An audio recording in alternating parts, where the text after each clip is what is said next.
Using indexing and rebalancing, I've earned 10.07% average for the last 25 years. In this episode, I'm going to address the question, how to get 10% return on your money. So get ready, I'm going to blow you away with how to create predictable rates of return averaging 10% or more.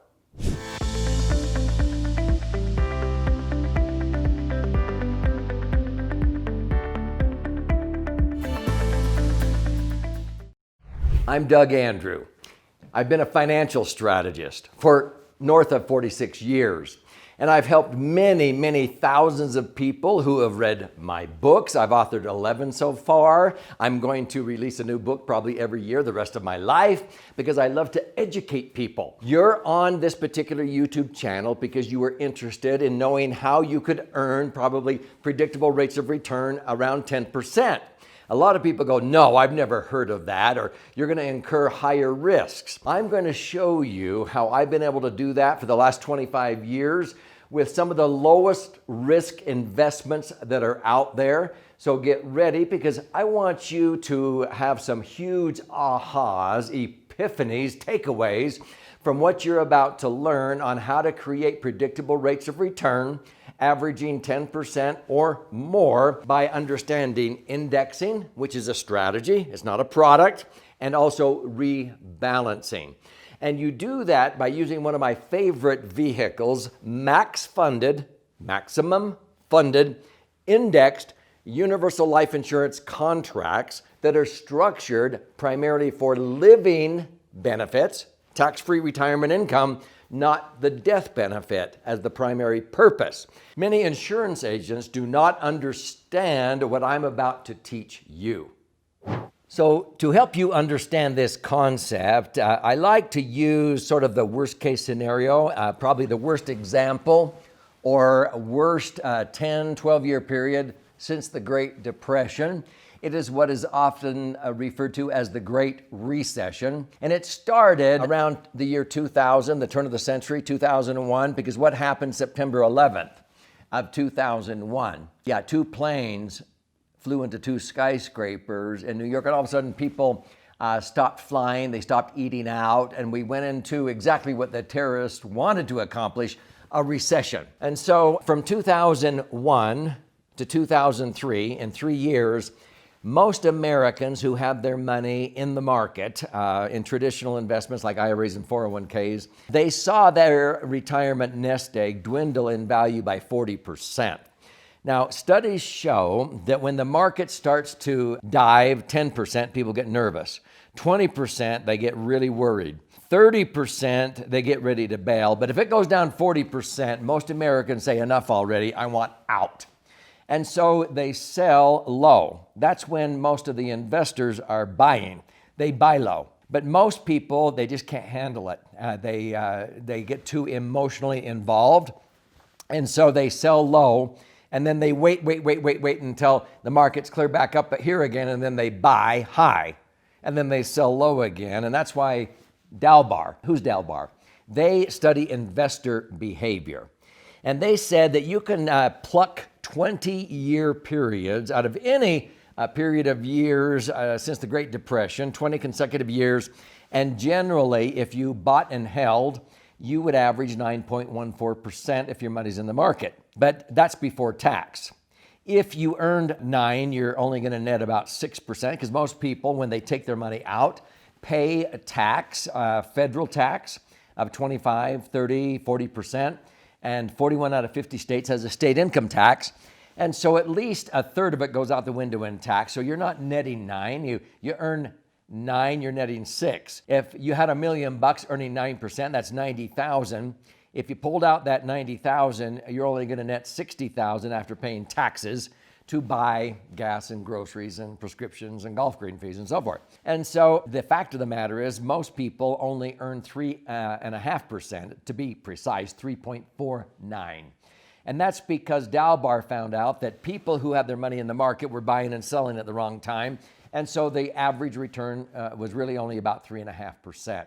Well, that's pretty pathetic, especially if you're retiring, because you probably want to get the best rate of return on your money, and you think that is possible in the market. But the fact is, most people are only averaging 3.5. That means on $1 million nest egg, you're only earning $35,000. And so the financial services industry says, we don't want you to advise anybody or allow anybody to pull out more than 4% a year. It's called the 4% rule. That would be $40,000. Now, if you're only earning 3.5 and you're pulling out 4, you're going to slowly deplete your nest egg, but not before your LE.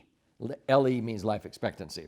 And so they say don't illustrate more than a 4% payout. If people want to take out more than 4% out of their retirement savings, they must sign a waiver that they will not sue the broker-dealer, the financial advisor, for them outliving their money. So that's called the 4% rule. Well, I think the best fiduciary is you for your own money.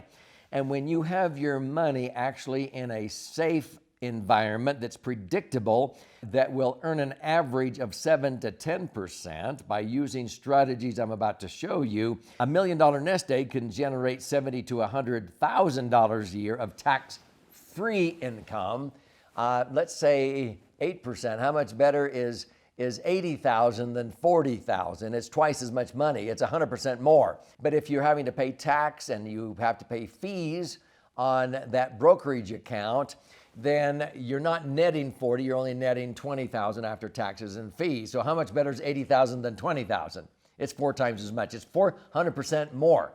This is the real deal, folks. And so I like to use this worst decade, and if I can earn 10% in the worst 10-year period since the Great Depression, you should be able to earn that as an average during normal times, if there is such a term now as normal, because we have not only terrorist attacks, we have pandemics, we have all kinds of things that create the whipsaws in the market.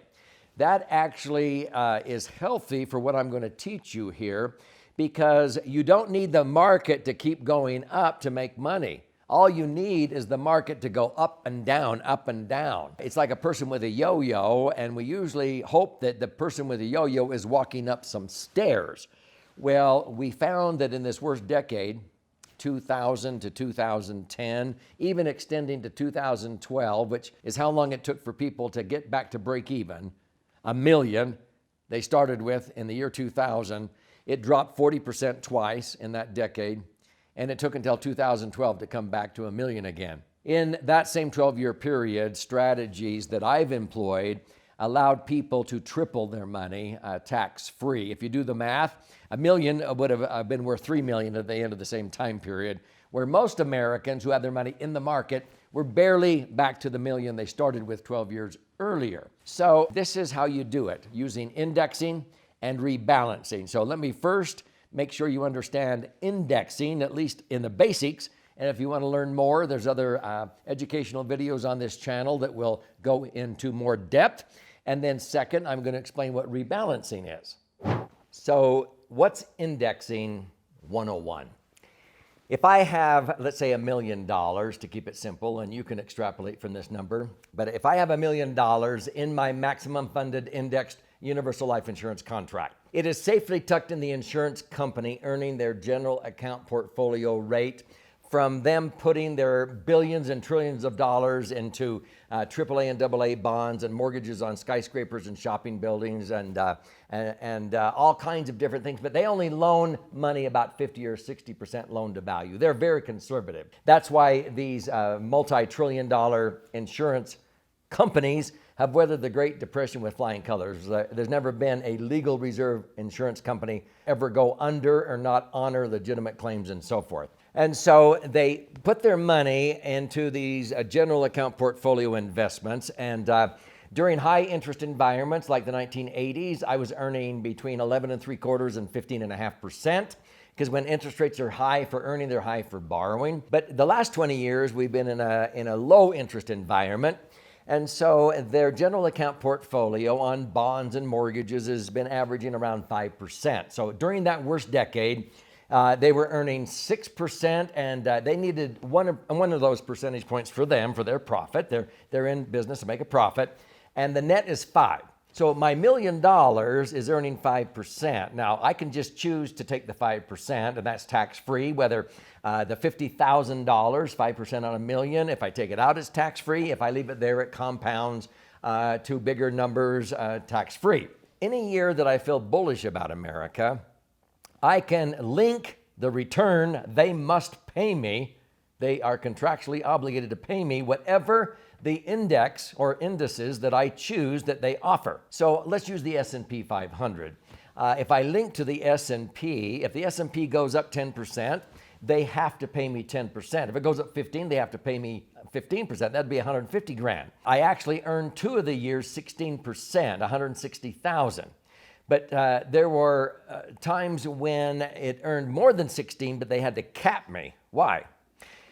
Because they don't have my million in the market. My million has to stay safe in the insurance company earning 5. So how can they afford to pay me 10 or 15? Because when I link to an index, I'm giving up. I'm relinquishing the for sure 5%. I'm saying take the 5% interest, the 50,000 you're earning, and do whatever you need to do with that to have the wherewithal to pay me whatever the S&P does. Well, it's a no-brainer. They purchase upside options in the S&P. They're the number one purchaser of options in the world. They do this hourly. So if they put in 50,000 and the S&P earns 10, the 50,000 doubles to 100,000. It doesn't cost them anything. If it triples, it goes to 150. But they cap me because there's only so much they can do with just 50,000 of options because they don't have my million. What's the trade-off? If the market drops, if it loses 40%, people who have their money in the market, in the S&P, would have lost $400,000 on that million. I don't lose a dime. My million is safe because I only gave up the for sure 5%. I gave up the interest on my million in order to go for it. So what was the result? In the worst decade since the Great Depression, most 10-year periods have 7 up years compared to 3 down years. That decade, there were 5 down years. Using just indexing, that means 5 years I wouldn't have earned anything, but I wouldn't have lost. The other 5 years I would have made whatever the index did, and only 2 of those years did I cap out at 16%. But my average was 7.23%. Rule of 72, my million in 2000 was worth more than 2 million 10 years later. Most Americans were barely back to break even. So how does rebalancing come into this? You ready? So when we talk about rebalancing, first of all, you need to understand that people say, well, Doug, do you have all your eggs in the same basket? No, I actually link to not only S&P, 20% of my money I allocated or linked to the S&P, another 20% to the Dow, another 20% to the Russell 2000, another 20% to the Barclays US Dynamic Balance Index, and so forth. So I diversify in superior vehicles, and I'm able to earn an average rate of return more like 9.5% by diversifying. But rebalancing means this, that every year I sit down and I analyze, okay, what's the economy doing? After 9/11, the terrorist attacks, everybody's like rubbernecking on the economic freeway. And so I said, you know what? I'm not going to have 5 years of zero. I only had 2 years of zero, 2001 and 2007. In 2004, 2005, as it started coming back, I rode that back up again. But I only lost the opportunity or earned zero in 2001 and 2007. The other 3 years, I just said, oh, then just pay me the 5%. So I earned 5% in those years, and then as soon as the market started going back up again, I linked. And my average return went to 10.07% by rebalancing. So when you combine indexing with rebalancing once a year, you don't have to read the Wall Street Journal every day to rebalance. You just once a year decide, hey, what's the economy doing? Do I want to link again, or do I want to settle for the for sure general account portfolio rate? And because of historical rates of return, I'm able to bump my returns even in the worst decade from 7.23 up to 10.07 using those 2 strategies. Now, if this is arousing curiosity, you probably want to know more about indexing and rebalancing. Let me show you how to learn. This is why I'm so passionate about educating you. I've written 11 books. My 11th book is flying out of the warehouse like crazy. It's titled The Laser Fund. This is my name for a max-funded, tax-advantaged universal life insurance contract structured to do exactly what I said. You take the least amount of insurance and put the most money in that the IRS will allow, as fast as they allow, under 3 tax citations, and it turns into a sacred tax-free cash cow. So if you want to learn how to have liquidity, safety, earn predictable rates of return tax-free, learn about the Laser Fund. This is a 300-page book containing charts and graphs and explanations. You also turn the book over to this side and you can read 62 actual client stories and examples of how to do this, and you'll see how people like you can earn not just 7%, but up to 10% and more average. Some years you'll earn far more than that, but I'm talking about average rates of return. I want you to claim your free copy. I'll pay for the book for you. You simply go to laserfund.com, L-A-S-E-R, fund.com. You'll pay $5.95 shipping and handling, and I'll buy the book and then send it out to you. There's options there to get the audio or the video, additional education if you like to listen and learn or watch and learn. This is about you. This isn't about me. I want you to be empowered so you can learn how to earn average returns like I have in excess of 10% tax-free.